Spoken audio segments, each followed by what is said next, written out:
One of the most well-known Greek plays, Antigone, written by Sophocles in 441 BC, picks up directly after the events of Odysseus the King.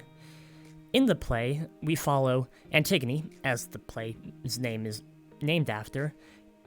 returning from being exiled with her sister Isme to find their two brothers, Eteocles and Polynesius, having killed each other in a civil war. The now reigning king and their uncle, Creon, has declared that Eteocles would get a proper burial while Polynesius would be left to rot. Antigone did not like the fact that this was happening and decided to go through the burial process against Creon's will. When Creon found out that this had happened, he ordered that the perpetrator be found, and Antigone was quickly apprehended and brought in front of him. Creon then ordered that Antigone be buried alive in a cave, to which his son, Haemon, and fiancé to Antigone urged him to not do that, as it would go against the laws of the god. Creon did not like the fact that Haemon had requested this, and in fact instead it decided to disown him entirely. The blind prophet Tiresias, however, said that this was against the gods, and that because of his actions, death and dismay would happen upon his family. Creon, thinking that Tiresias had gotten a bribe, then decided to not take into account anything, to which point Tiresias said, "It's too late, it's gonna happen." At this point, Creon realized that Tiresias was not in fact joking around, and immediately went to the cave that Antigone had been buried. The second he got there, he found that Antigone had actually hung herself, and that Haemon, having gotten there moments earlier, Creon witnessed him killing himself with his own sword. When Creon returned to the castle, he also found that his wife had also been just behind him and had witnessed the events and decided to kill herself as well, to which Creon ordered his guards to lead him away and to basically give him a swift death. Throughout the play, we see elements of bipolar views, with Antigone believing that they should bury Polynesius because it is the moral obligation, while Creon, seeing that Polynesius died as a rebel and an enemy of the state, decided to make an example of him and to go with the civil obligation of not burying him, as he was an enemy of the state. We see these sort of trends of bipolar views in other series, and today with series like Gundam 00, where two opposing factions end up clashing. This sort of bipolar views ends up really deflating or bringing despair upon the sort of middle ground people that aren't one side or the other. And we see this also in Antigone, with Haemon trying to reason with Creon and trying to take a sort of mid-ground, that even though he does take that, he ends up dying. And even the Creon's wife, who we see very little of, ends up kicking the bucket, for lack of a better term at this point, due to Creon's decision. Additionally, we see the element of sort of self-sacrifice in what you believe as right,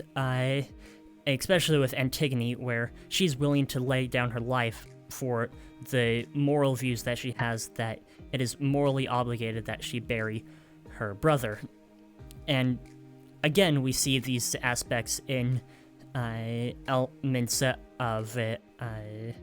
storytelling today, with movies such as Saving Private Ryan, where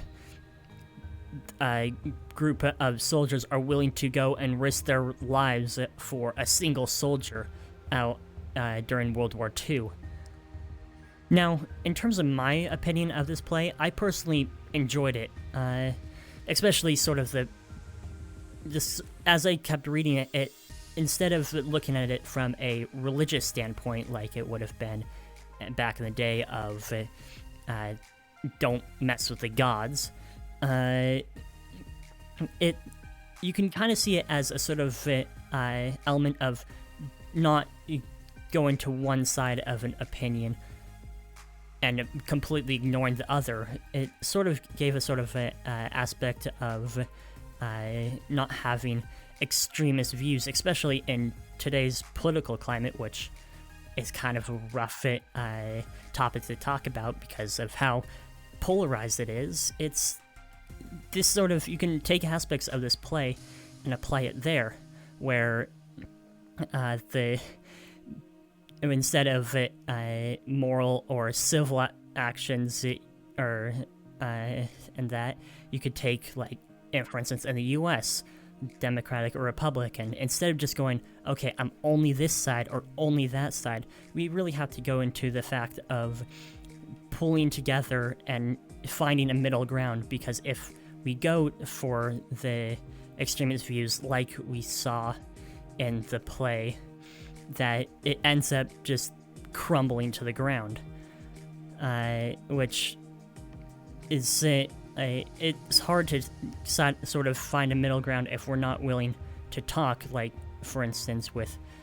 Creon not caring what Antigone had to say as to why she buried Polynesius,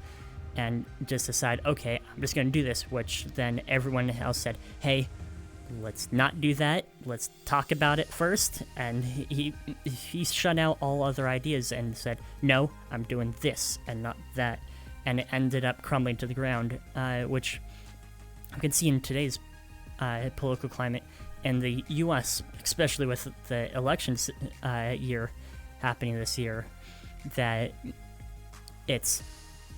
one side versus the other, and there's no middle ground, which is the area that we really need to come to strengthen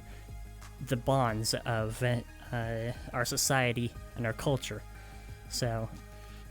that's what I have to think about this. I'm going to put it to you guys.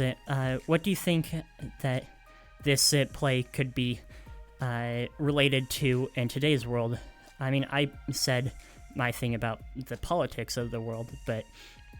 you could also say, like, oh, just ideas in general. What's, like,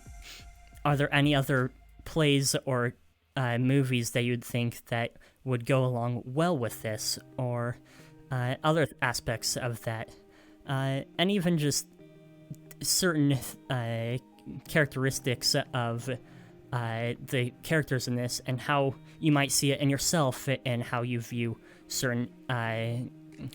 ideas and that, or how you go about making a decision. So that's where I'm going to leave it for this video. I'll see you guys hopefully in the next one whenever I decide to make it. See ya!